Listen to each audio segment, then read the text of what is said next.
to hit the ground running. And I know what's around the bend might be hard to face 'cause I'm alone. And I just might fail, but Lord knows I'll try. Shine stars fit up the sky. Stand up, take my people with me. Together we are going to a brand new home, far across the river. Can you hear freedom calling, calling me to answer? Gonna keep on keeping on. I'm gonna stand up, take my people with me. Together we are going to a brand new home, far across the river. Do you hear freedom calling, calling me to answer? Gonna keep on keeping on. I'm gonna stand up, take my people with me. Together we are going to a brand new home, far across the river. I hear freedom calling, calling me to answer. Gonna keep on keeping on. I can feel it in my bones. I go to prepare a place for you. I go to prepare a place for you. I go to prepare.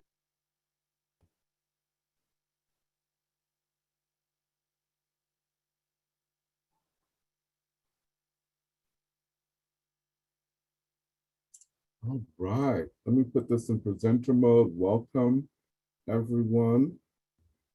While this is loading in presenter mode, there it is. Welcome, welcome, welcome. Great to see you all.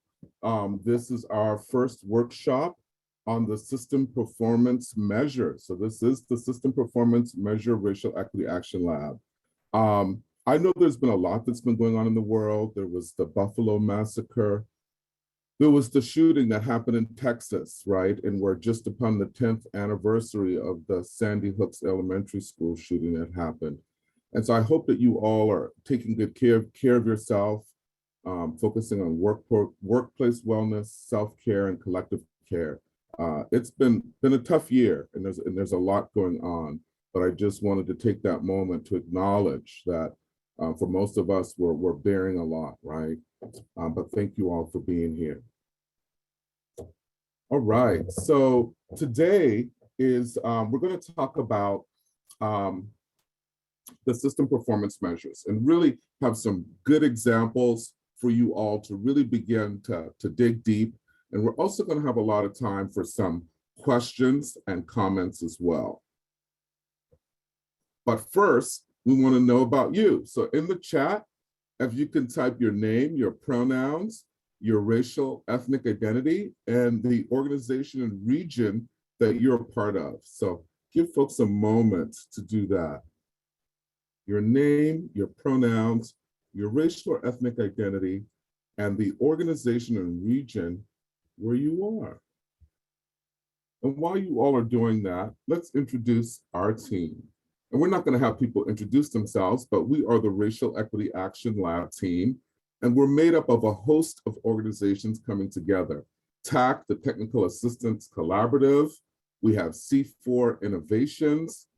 We have the National Coalition of the Homeless, who's doing some phenomenal work. We have APT Associates, one of our strong partners as well. We have Gilvar Consulting. So, and also Racial Equity Partners. And Rashima's organization, which is Pain into Purpose as well. So we make up a consortium of nonprofits doing this work. And our team just brings so much expertise. And some of you have already worked with us. Some of you we haven't worked with yet, but we are really, really excited.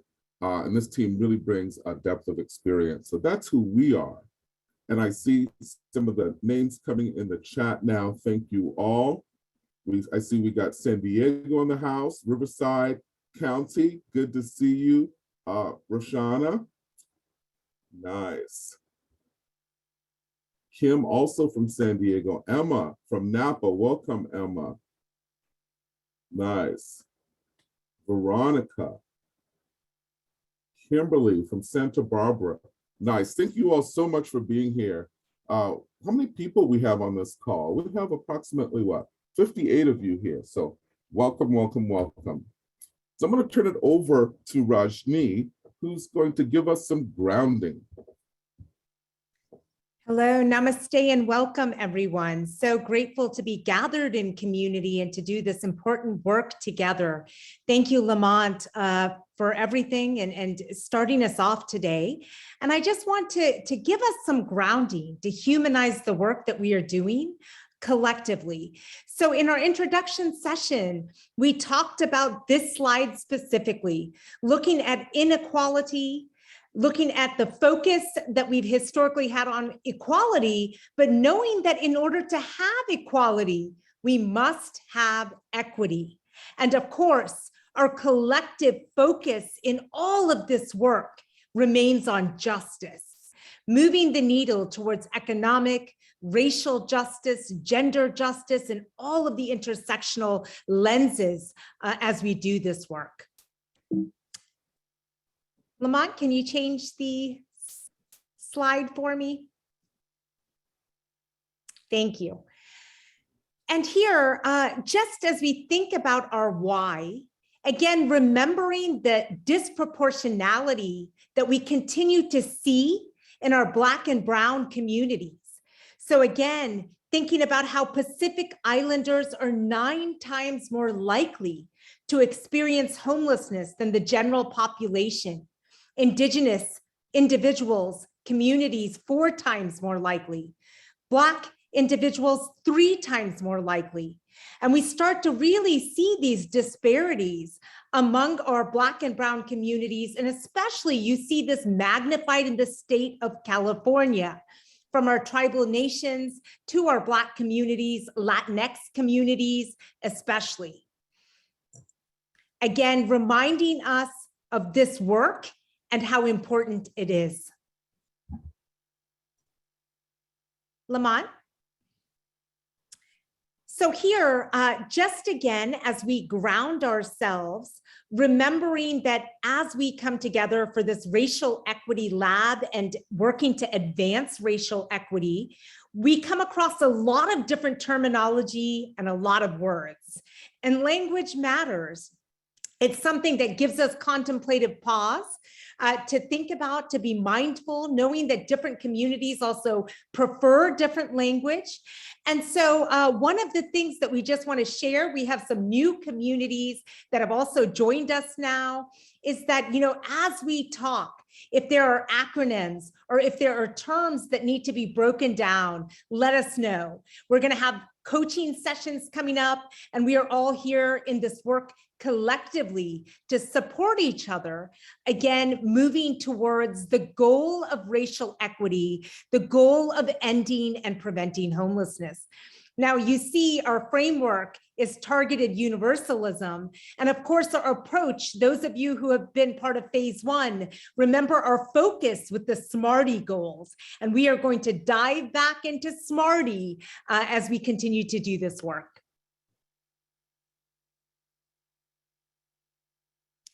So this is a quick video that we wanted to share with you on targeted universalism. For those of you who are new to this framework, just listen and take a look at this. We think it breaks it down really nicely.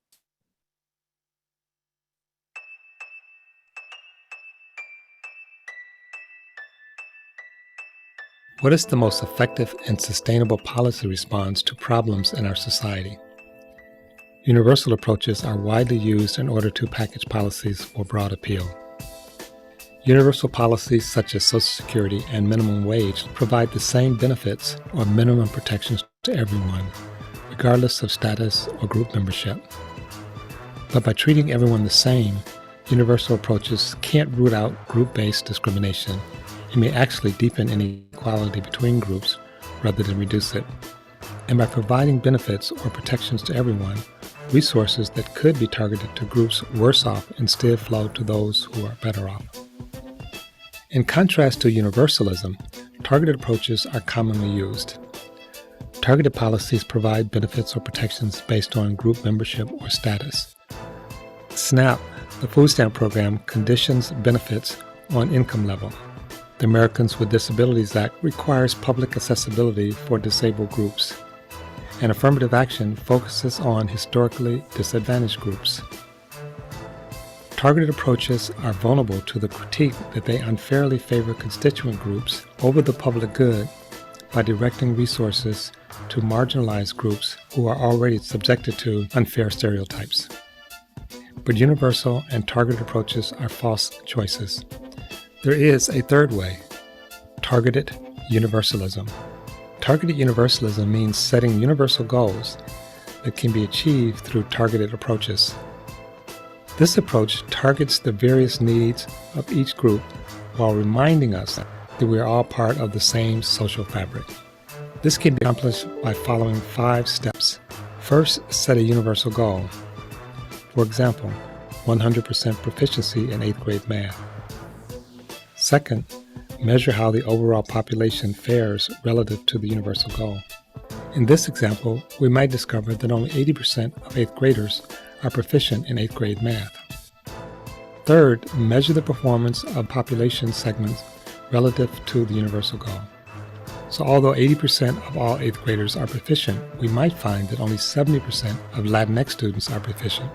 Fourth, understand how structures and other factors support or impede groups' progress toward the universal goal.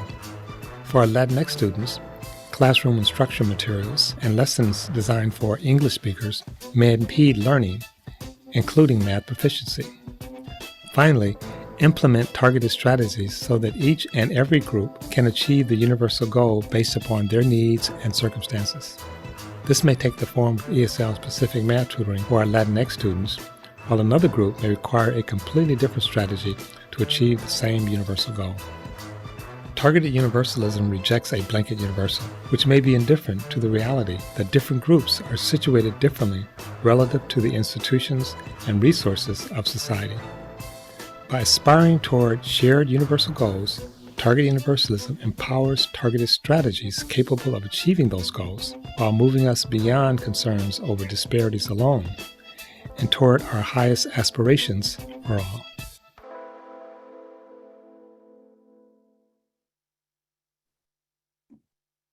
So this work comes out of UC Berkeley from the Othering and Belonging Institute, if you want to get more resources on this.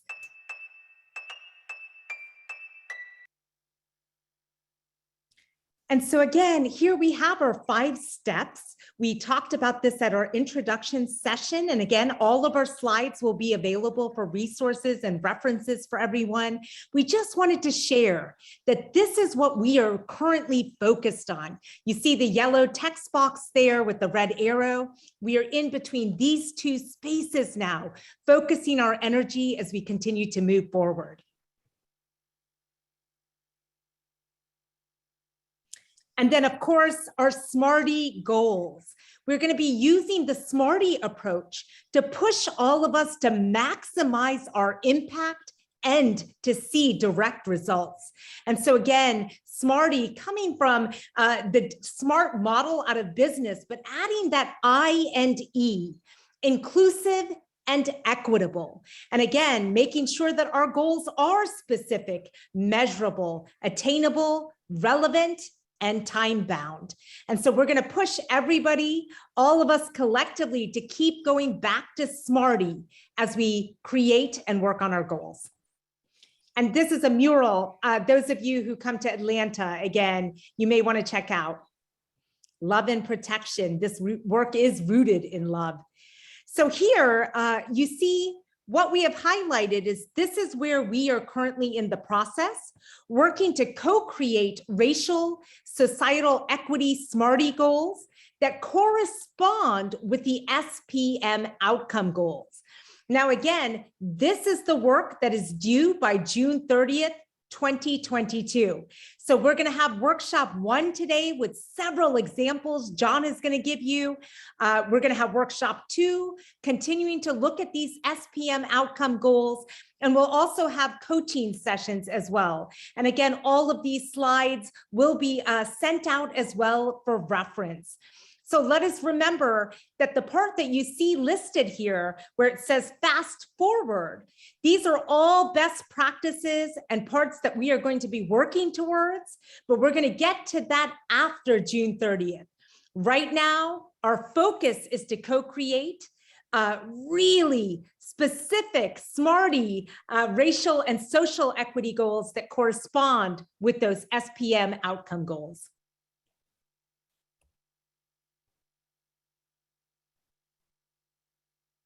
And then here, we just have a snapshot of the template. This is just the beginning of the template. Some of you are already working in the template. Others, you're just about to start this process.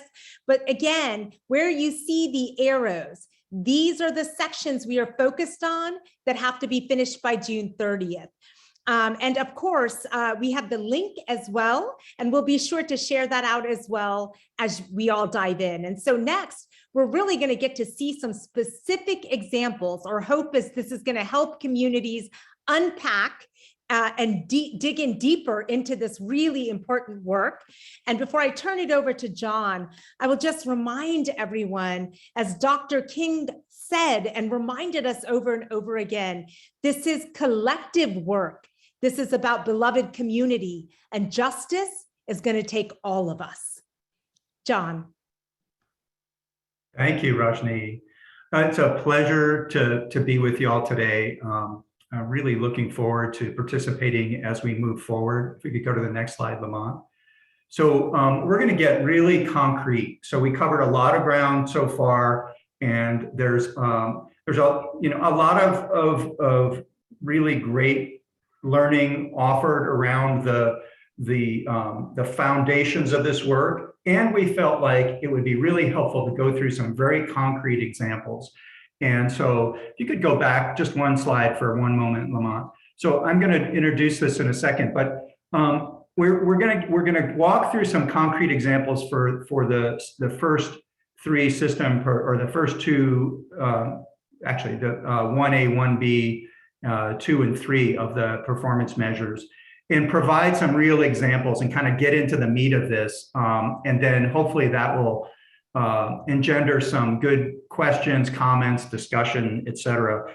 I just wanted to start out though, really briefly talking from like a personal point of view in terms of my experience going through a process that's very parallel to what you're going through now.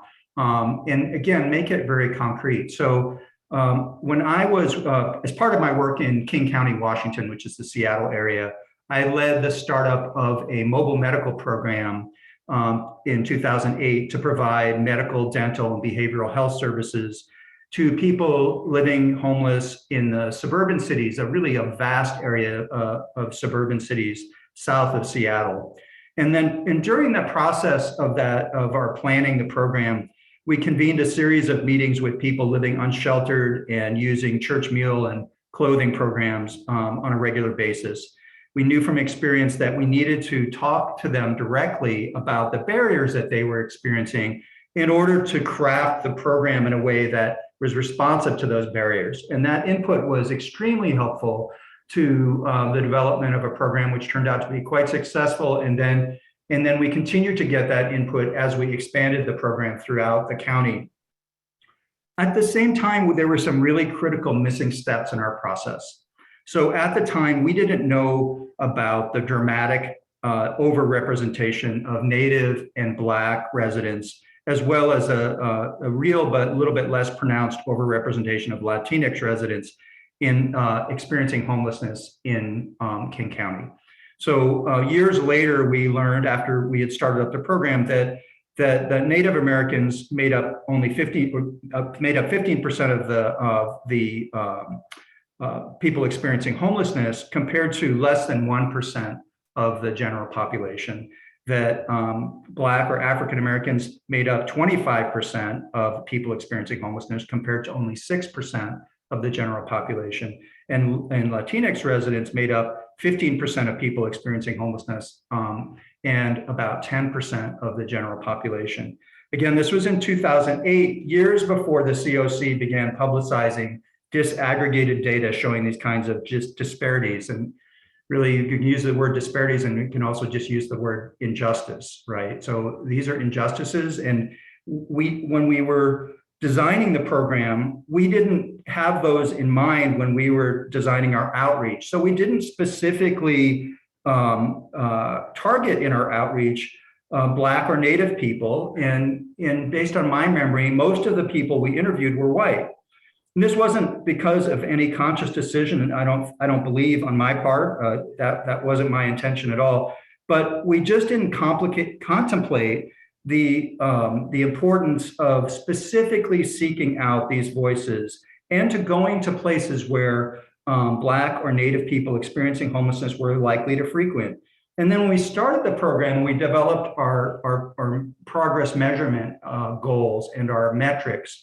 We also didn't disaggregate our data. So when we were, kind of looking at how well we were improving access to healthcare, to behavioral healthcare, mental health care, dental care, et cetera, we didn't know what impact we were making on the Native community experiencing homelessness, the Black community, et cetera.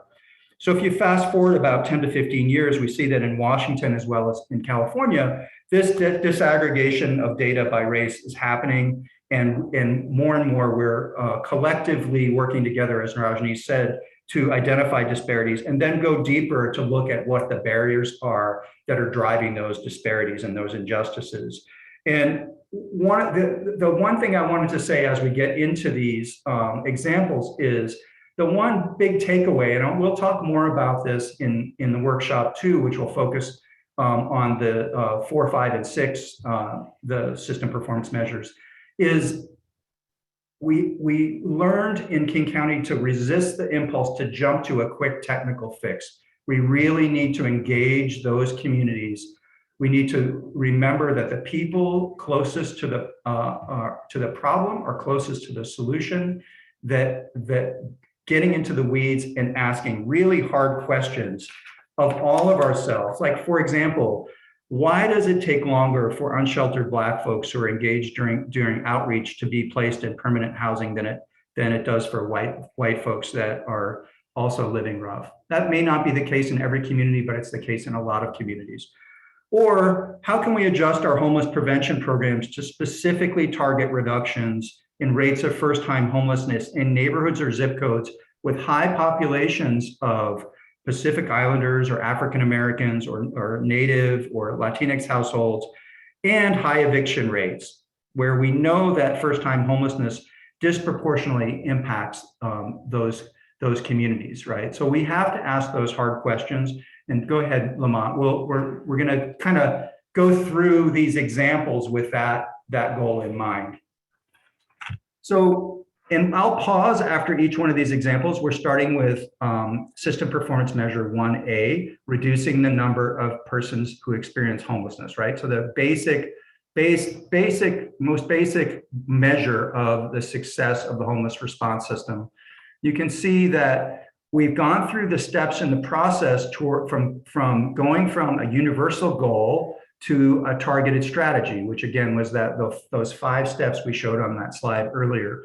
And we've put in yellow in bold print the 2 steps that are where you are right now, where you're filling out the form that Rajni showed before that's due on June 30th. So we've established a universal goal. In this case, we're going to say that in this sort of fictional COC, I've called COC-A, the universal goal is making homelessness in our community rare, brief, and one time, and eliminating racial and social disparities. That's the big goal. And then the assessing the performance relative to the universal goal, we find that there's still 14,000 people experiencing homelessness a year in that COC. So then we went to the next step, which is where you are right now, identifying differences in performance by population, right? So in this case, they saw that Pacific Islanders are 9 times more likely to experience homelessness compared to white people, right? So that is this dramatic injustice that we're seeing in that population. And at that stage, we're not sure why, but we know we need to focus on it. So we create a trackable data goal based on the disparities identified. And that's what the form you're filling out is asking you to do, right? In this case, the COC established a goal that the elapsed time from coordinated entry, from intake at coordinated entry to housing placement for Pacific Islanders will be at least as brief for Pacific Islanders as for white folks, right? So that is one. It's not the only trackable data goal, but it is a data goal because we see that there's this overrepresentation in our homeless response system of people that are Pacific Islanders, and we need to make sure they're getting into housing as fast as white folks are. Then from there, after June 30th, as Rajni said, that's when the deeper dive into the weeds happens, where you would work with, we're here to provide coaching. We have office hours, et cetera, that we'll go into, but we are here to kind of collectively look at how to dive into the weeds with those communities that are most impacted by whichever disparity you've identified to focus on. And then, really ask these hard questions to dig down deep into root causes behind these inequities and injustices. And then finally develop and implement targeted strategies to remove barriers and close disparities. In this case, the examples we gave were recruit and fund, important there, to fund agencies and staff from the Pacific Islander community. That's one strategy. Another strategy would be establish performance measures to specifically reduce the time from coordinated entry to housing placement. We could come up, we don't have time, we could come up with 4 or 5 other ones right now if we wanted to. But that's the sort of where the rubber meets the road, in my experience in King County, is actually rolling up your sleeves with those communities that are most affected and getting into like, what are the actual barriers? Because if we don't engage at that level and we are in a conference room and all the sort of technical experts and program managers are making assumptions about what those barriers are, we won't ever really get to effective strategies.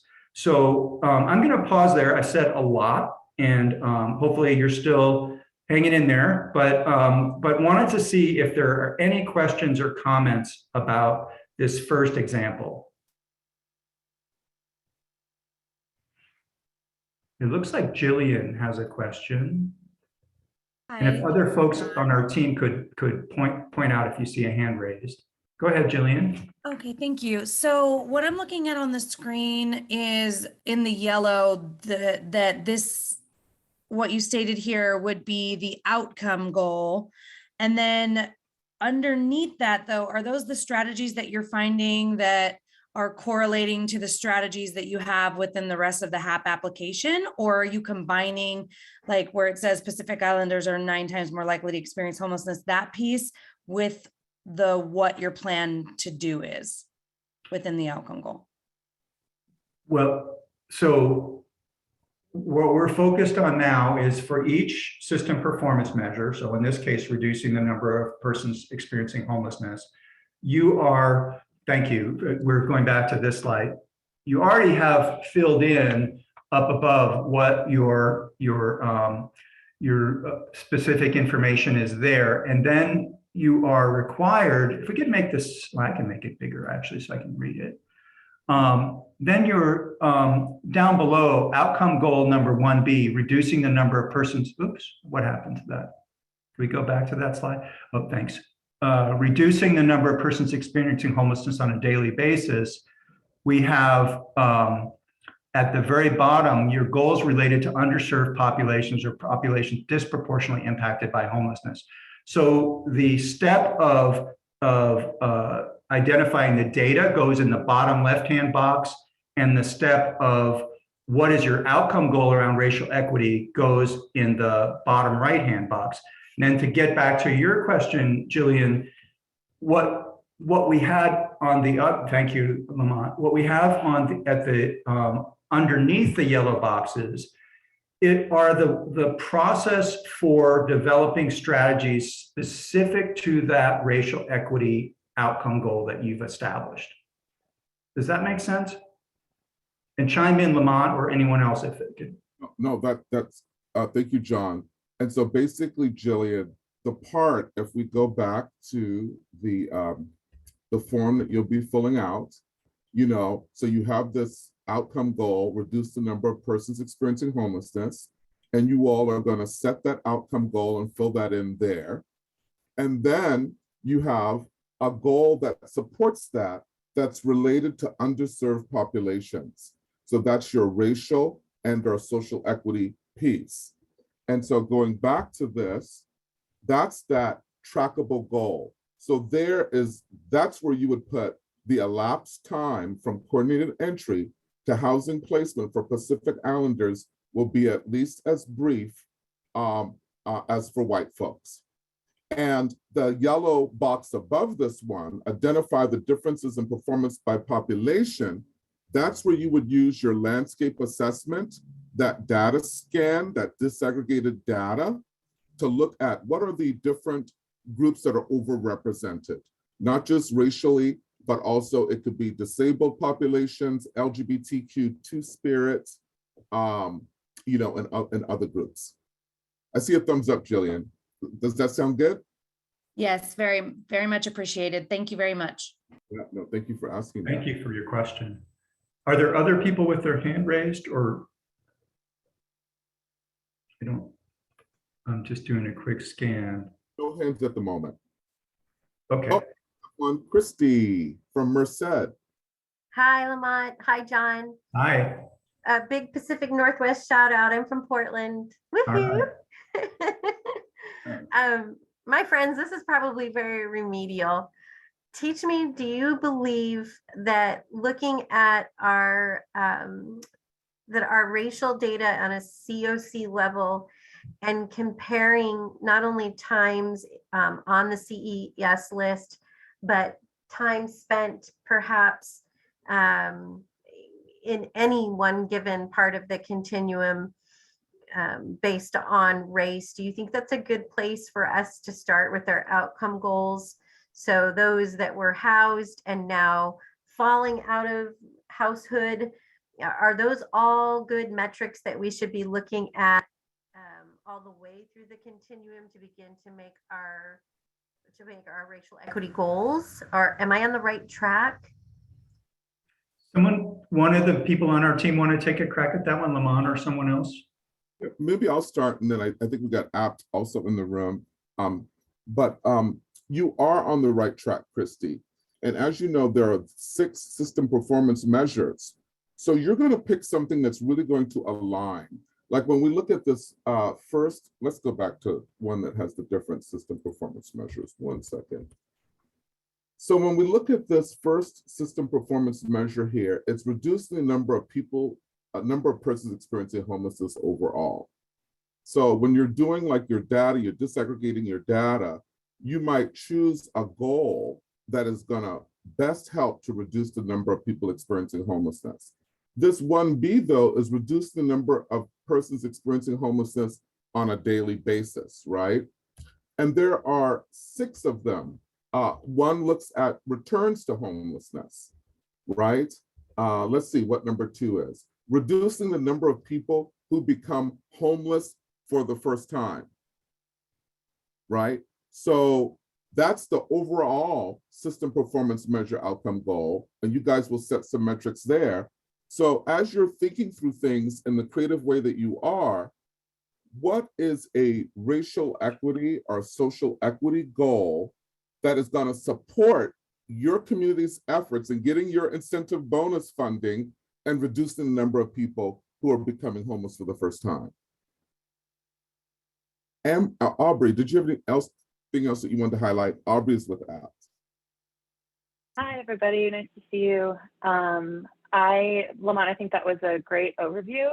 I am wondering if folks on the call know how to find information by system performance measure related to different populations and different demographics of people. That would be I so think- helpful. so there's- Thank you.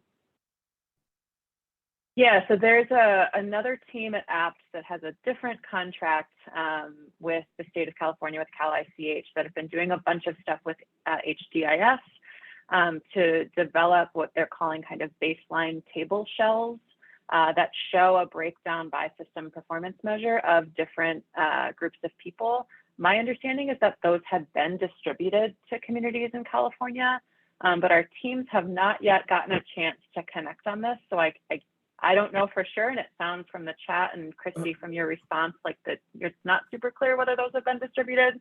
So maybe we can report back out on that the next time this group all comes together, or in a follow-up email. Maybe, yeah, this would be a good teaser too, because we're going to have a ton of office hours.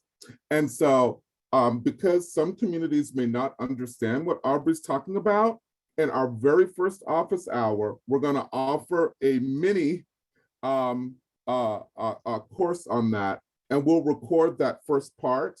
So if you can't make it, you'll be able to get that. But you each are going to be assigned a coach that's going to be checking in with your community as a point of contact.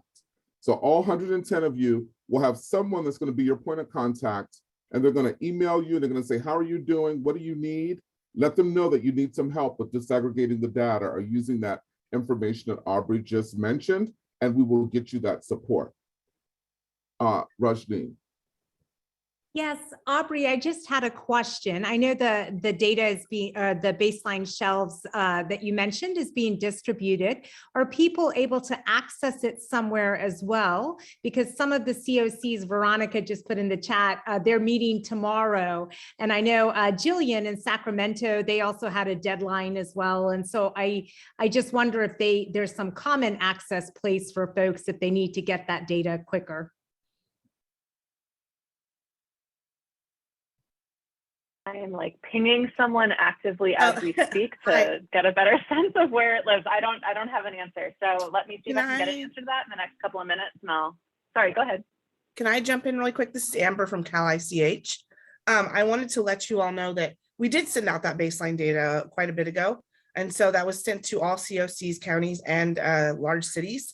It was sent at the COC level. So if you don't have that information, please email us and let us know. It's likely that maybe it was shared with somebody in your group and maybe it hasn't gotten to you yet. And within that data, there are several tabs. And one of the tabs is Measure 7 Population Groups Detail. And that provides you with calendar year for 2020 data on different groups, different demographics. So there is data that we did provide.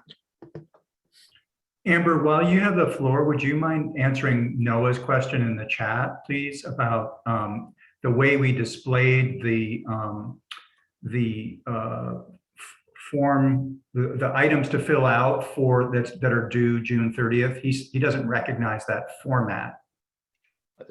Sorry, just to be clear, I mean specifically the slide that's being shown as you're taking us through this. I'm just seeking clarification because this is like a new format prepared for this specific presentation, correct? The one we're on right now, the slide that's showing now.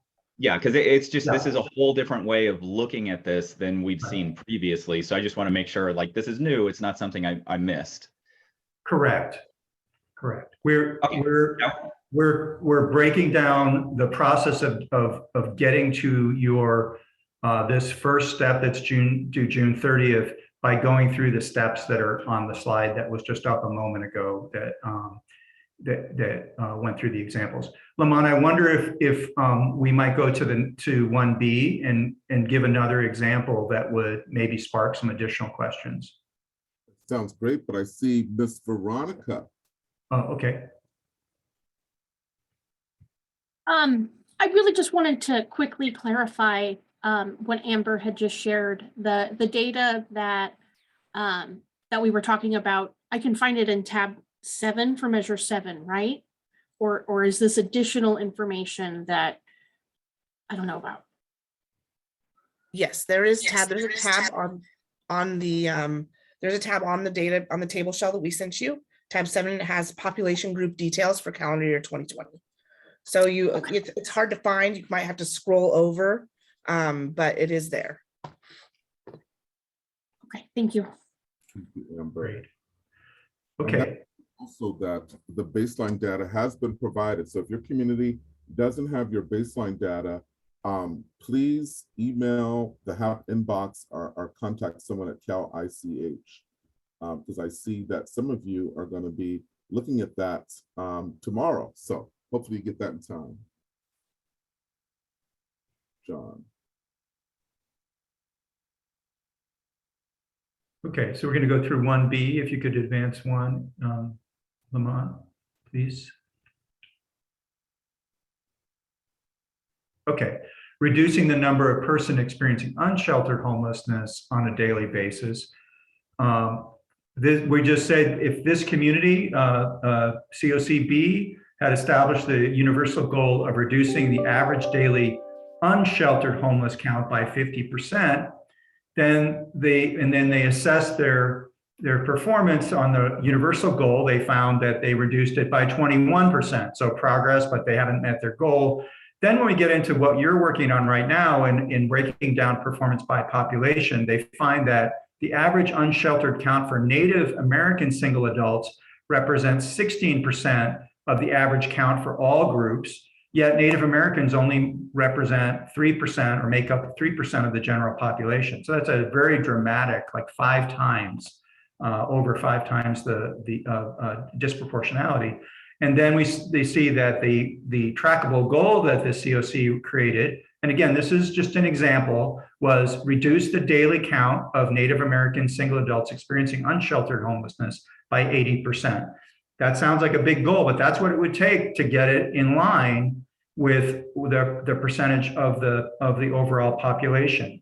And then the work, again, where the rubber meets the road, is the next steps that will come after June 30th, as assessing and understanding the drivers of these inequities. And the example we gave here is that unsheltered Native American single adults have a high arrest rate for nonviolent offenses, and this group experiences barriers to connecting with case management for shelter, housing, and healthcare needs while they're in jail. They're frequently discharged from jail into street homelessness.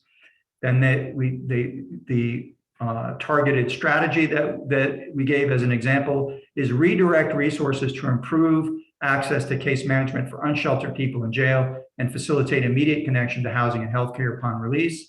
And then obviously easier said than done, we understand that. But, and then the next one was provide technical assistance to Native-led agencies around applying for funding to be collectively part of that process of reducing Native American unsheltered homelessness. And what we'll see in a lot of communities is that there are, they're not organizations funded that are led by the community, have leadership that's really rooted in the communities experiencing the greatest disparities. So those are just examples. I'm going to pause again and see if there are new questions or if there are other questions that we haven't gotten to yet. You have a question from Emmanuel, and then Regina Cannon, one of our coaches, also part of the leadership team, also wants to underscore something that's important to know about target universalism. So Emmanuel asks, Emmanuel Sanchez, can the trackable goals for one measure be similar to another from another measure? I would say yes, but luckily we have Amber on the call to confirm that. Amber, can a community use a goal, a racial equity or social equity goal? Yes. Absolutely, yes. Yeah. Great. Any other follow-up questions to that, Emmanuel? Does that answer everything for you? Yes, it does. Thank you. Yeah, great question. And Regina Cannon. Yes, thanks so much, Lamont. I just quickly wanted to reinforce something around targeted universalism. And I know as people get more and more, adept at working in that, to really, really focus in on that universal goal. And because it's not like we're setting up comparisons, and it's easy sometimes to slip and say, well, my gosh, we want to make sure that we get, Black folks down to the same length of time or days, as white folks, but that's not what we're doing. The community is setting a universal goal and then disaggregating the data and looking at the segments of that population and seeing who's not reaching that, and then developing targeted strategies, which would take into consideration any kind of historical are contemporary discrimination that they may be experiencing, right? So let's not get into that when we're doing targeted universalism, trying to get something to where the white folks are, because that's reinforcing saying that whatever white folks' results are the standard, when we're trying to get to a universal standard for your entire community. So just want to make sure that we're reinforcing that. Thanks so much, Lamont. No, thank you, Regina. We are so blessed to have Regina a part of the Racial Equity Action Lab. If y'all don't know Regina from C4 Innovations and the Spark Report, Regina has been an amazing national leader in this work. So we are so blessed. And I see that Christy is thanking you and Veronica is thanking you as well, Regina, that really helped them to understand it better. Thank you. All right. Any other questions? And it's hard to keep up with the chat, so don't be afraid to raise your hand and come off mute. But any burning questions right now before we go to the next example? Rajni, Dr. Rajni. Yes, thank you, Lamont. I just wanted to lift two different comments that came in the chat. One was from Laurel and one was a follow-up also from Robert, I believe. And I just wanted to see if we could speak to that for a moment. All right. Thank you, Rajni. Laurel and Robert, would you guys like to unmute and share? Sure, thank you. Yeah, we just had the opportunity to present this to our data committee this week and start talking about it. And one of the things that became clear, the data committee understood what we were trying to do, but they were really concerned about trying to explain to the public when we have our public hearing with the board about, yes, we're trying to decrease the number of people in this measure, but we're also trying to increase it. So it's just, we're kind of giving two different messages. I mean, and again, we understand, and our COC understands the need to try to address areas where groups have not gotten access, but any suggestions that additional suggestions you have around this, because we've been working really hard to get more agencies into our HMIS. So that's automatically going to raise the number of people who are accessing services, but we think it's a good thing, as long as we can pair that with housing on the back end. But anyway, so any tips you have on that would be great. Thank you. Thank you, Laurel, for that question. One thing, Laurel, that is, I think, and I'd love to hear from Regina or Lamont or other folks as well, is that some of these other metrics, in addition to just the number of total people in different groups or populations that are in HMIS, that are entered in as part of the homeless system response. For example, how long does it take to get through from intake to housing? Are there disparities there? Or once people are placed in housing, what are the exits back into homelessness? Are there disparities there? It isn't always just a question of the total number in terms of people who are in the system, but it is what happens once they're in the system. And some of the measures that we're going to be talking about deal with that. Thank you, John. And I'm going to go to Ben, because Ben put a wonderful resource. Ben, sorry to put you on the spot, but information sharing is so powerful. Do you want to walk us through this, like 60-second brief intro? I have it pulled up here.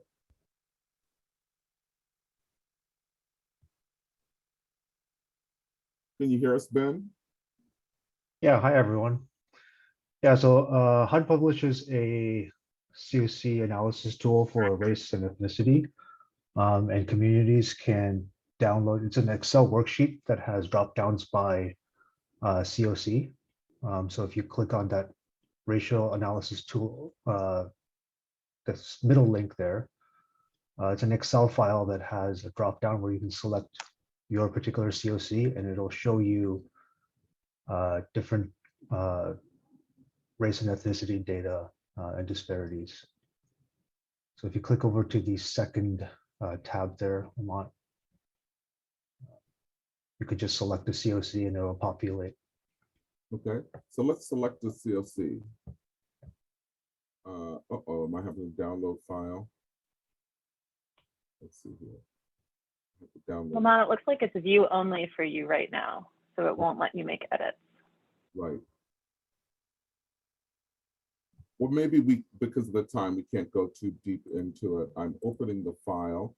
Let's see how long it'll take here. But maybe while I'm trying to open that, we can go to another question. Oh, here it comes. It just popped up.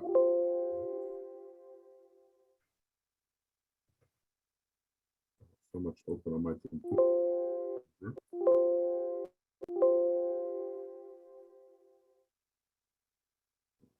Second here.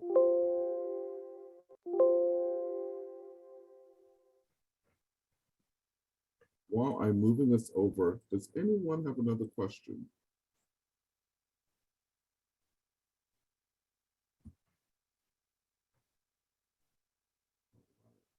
Lamont, if you hit that little X in the yellow, there it is. All right, thank you. So let's see, we go to dashboard. We select a COC. Who wants to be the brave COC for us to pick as Ben walks us through this? You could pick on a CA 500 is the first California one.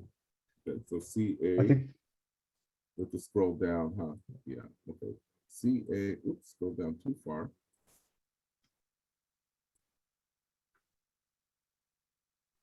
CA, getting closer. I think Louise mentioned that it doesn't address all of the SPMs, but it's just another data point that people can look at. Wow, this is great. Look at that. It tells us the total population in poverty, experiencing homelessness. It gives us in families with children and racial breakdown.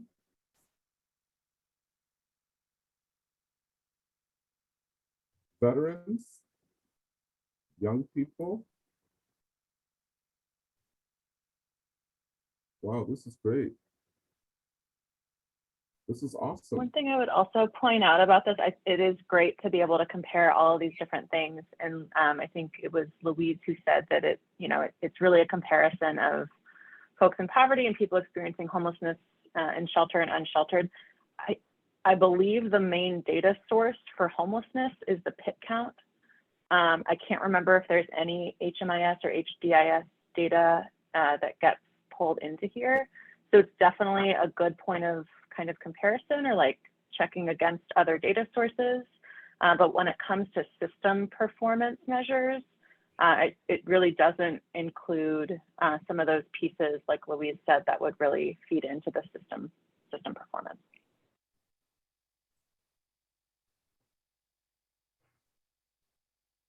Thank you, Ben, for introducing that resource. All right. Any other questions?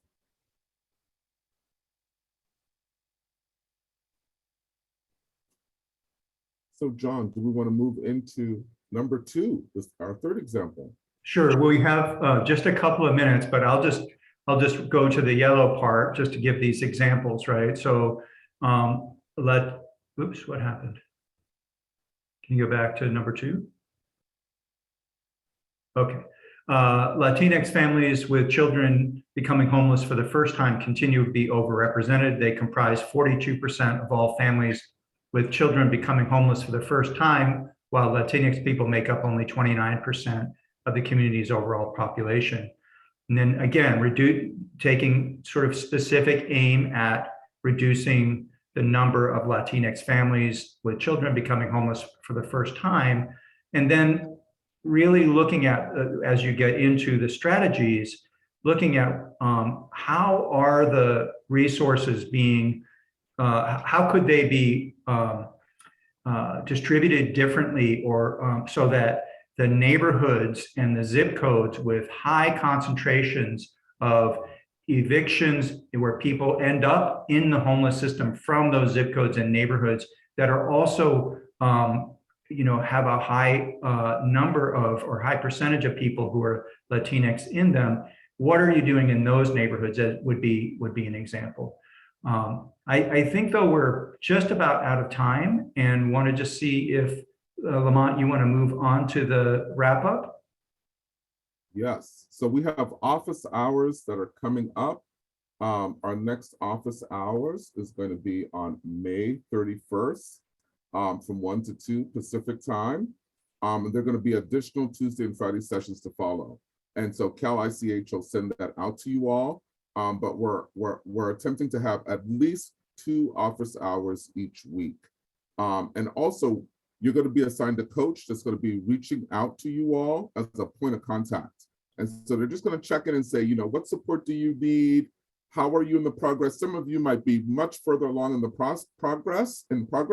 And so they'll just note that down because we're really wanting to track each community to see where you're at to make sure no cracks and that everyone can meet that June 30th deadline.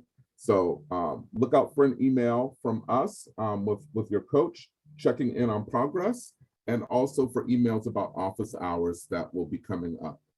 And if you can't make the office hours, you can always reach out to your coach and we can provide some one-on-one support. But we're really wanting to meet you all where you're at. Awesome. So this recording will be available. And are there any other closing comments from Amber or John, Dr. Rajni? Any closing comments? Just gratitude. This is such important work that everybody is engaged in as we think about all the fractures in our world and the anguish. This is a space of hope.